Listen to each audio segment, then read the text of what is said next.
Le président de la République, le commandant suprême des forces armées, Abdel Fattah el-Sisi, a assisté aux activités du 23e séminaire culturel organisé par le département des affaires morales des forces armées sous le thème Octobre, la volonté et le défi. Ce séminaire a présenté un certain nombre de batailles et d'exploits qui ont eu lieu pendant la guerre d'usure et la guerre d'octobre.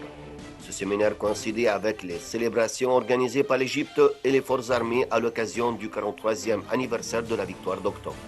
Ont assisté à ce séminaire l'ancien commandant général, président du Conseil suprême des forces armées, le maréchal Hossein Tantawi, l'ex-président de la République, le conseiller Hadi Mansour,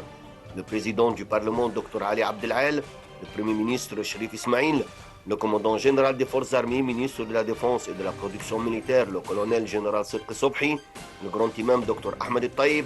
le pape d'Alexandrie et patriarche du siège de la prédication de Saint-Marc Tawadros II, le chef d'état-major des forces armées, le lieutenant général Mahmoud Higazi, en plus d'un certain nombre de ministres, gouverneurs, commandants des branches principales et officiers des forces armées, de la police, d'hommes d'État, d'écrivains, d'intellectuels, de symboles de la presse, des médias, du sport et de l'art, ainsi que des étudiants des facultés et d'instituts militaires et des étudiants universitaires.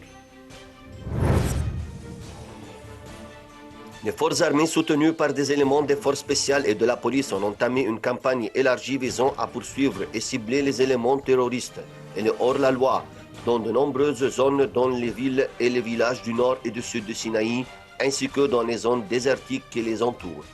Les forces armées ont envoyé des renforts des 2e et 3e armées en vue de participer à la campagne, d'examiner les mesures de sécurité prises dans ces zones et d'appliquer les règles d'affrontement pour préserver la vie des personnes innocentes qui pourraient être exploitées par les Takfiri. Ceci a coïncidé avec la poursuite des attaques lancées par l'armée de l'air contre les repères terroristes dans les environs de la zone d'opération et la participation d'hélicoptères Apache armés à la mise en exécution des opérations de prospection, de photographie aérienne et de bombardement d'un certain nombre d'abris utilisés par les éléments Takfiri.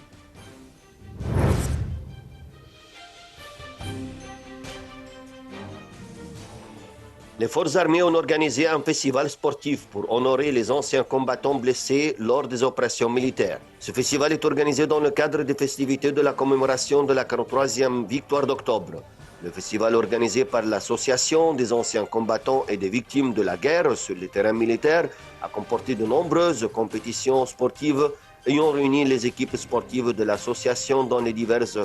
disciplines telles que l'athlétisme, la natation, le tennis de table, le basketball et l'haltérophilie. Les athlètes parmi les anciens combattants ont occupé les premières places dans plusieurs championnats locaux et internationaux.